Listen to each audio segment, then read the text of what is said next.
Buongiorno a tutti ragazzi, benvenuti in questo nuovo video. Siamo qui con un'auto ibrida, Lexus NX 300H, fornitaci da Rental Plus, noleggio a breve e lungo termine che potete trovare in via Bonicalza 114 a Cassano Magnano. Allora, quest'auto ha un sacco di dettagli e si potrebbe parlare per ore, quindi cerco di farvela breve.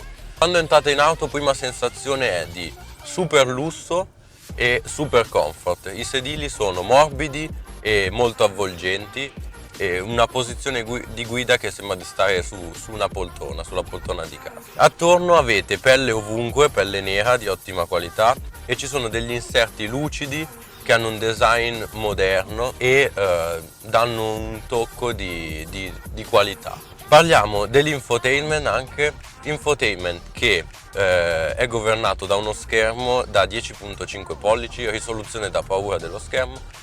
Questo schermino purtroppo non ha né CarPlay né Android Auto, viene comandato da un touchpad, quindi non è touchscreen, non potete andare lì col dito e scegliere le impostazioni.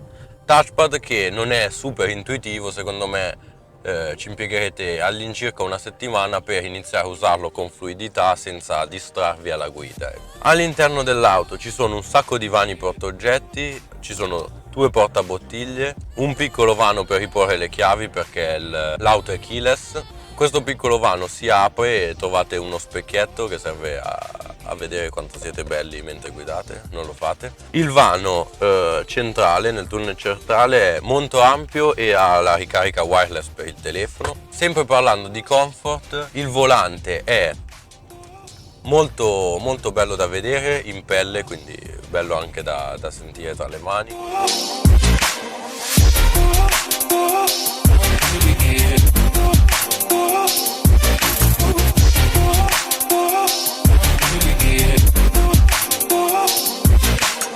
Le palette per il cambio automatico sono con un design futuristico, quasi da navicella spaziale, e il cambio automatico funziona molto bene. Parlando del cambio mi riallaccio per spiegarvi un po' come funziona questo motore ibrido.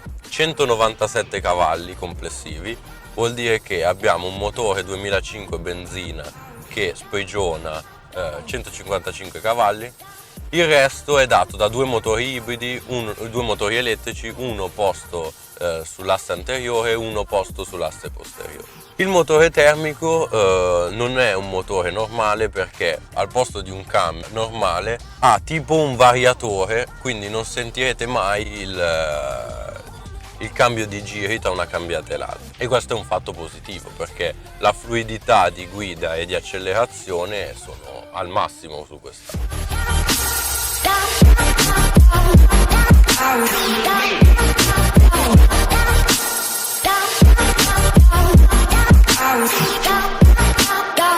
Anche i consumi sono ridotti al minimo. Noi abbiamo fatto 50 km e la lancetta della benzina è scesa di un niente. Mi sento in dovere di stoppare un attimo il video per correggere ciò che ho detto parlando dei consumi. L'auto infatti ha consumi molto ridotti solo se la si guida con un'andatura regolare e velocità nei limiti. Dico questo perché abbiamo riscontrato che percorrendo 214 km in percorsi urbani abbiamo speso 43 euro di benzina.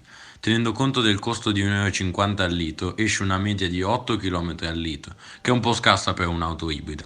Quindi consiglio a chi vuole comprare quest'auto e sa di avere una guida spedita, come è stata la nostra durante il weekend di prova, di tener conto di questi dati. Fatta questa precisazione, torniamo al video. Cosa che non mi convince tanto il fatto che sulla carta sono 197 cavalli, quando andate a comprarla c'è scritto 197. Tuttavia, quando salite, mettete in modalità sport, ovvero tutti i motori che avete, i due elettrici e quello termico, spingono le ruote, però questi 197 cavalli non si sentono. Comparato a un motore termico normale che ne sviluppa a 200, mettiamo, rimanete delusi. Ecco, c'è una piccola delusione dal punto di vista delle prestazioni.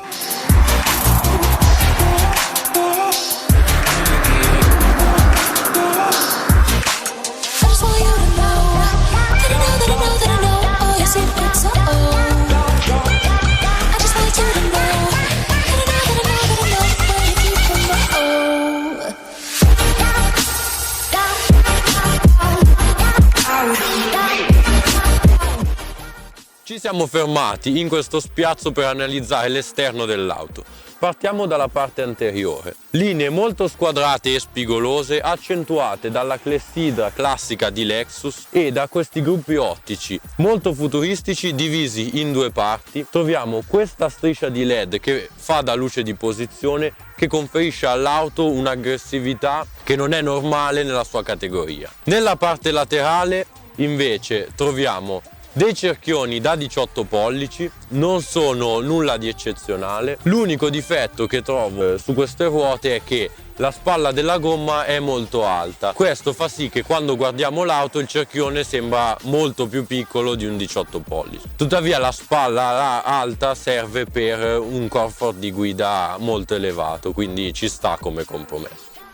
Nella parte posteriore invece Lexus non fa l'errore solito di tutte le altre cause automobilistiche che abbiamo visto negli ultimi anni, ovvero non mette degli scarichi finti nella parte posteriore, tutto chiuso con questi inserti cromati che non fa intendere che ci sia uno scarico da nessuna parte, lo scarico è sotto l'auto.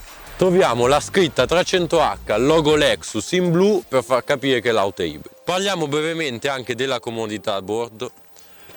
Allora, entrando in auto, questo è il sedile settato per la mia posizione di guida. Ci sono due leve, purtroppo non elettroniche, per decidere se alzare o abbassare il sedile e regolare l'inclinazione. Settato sulla mia posizione, se una persona, io sono alto 1,75 più o meno, se qualcuno vuole sedersi qua dietro ci sta più che comodamente, lo spazio per le gambe è infinito, lo spazio per la testa pure, e anche qui sui sedili dietro c'è una levetta che ne regola l'inclinazione. Non è presente il tunnel centrale, quindi anche il passeggero in mezzo sta comodo. Purtroppo c'è questa parte qua della plancia che è un po' sporgente, quindi non puoi stare così, che dà un po' fastidio. E niente, questa è l'unica pecca. Parliamo un attimo anche del baule molto capiente, adesso è pieno delle nostre cose, non elettronico anche questo come sedili purtroppo. È molto capiente, ci sta un sacco di cose e sotto qua abbiamo un altro vano, un pozzetto in cui ci sta un'altra spesa.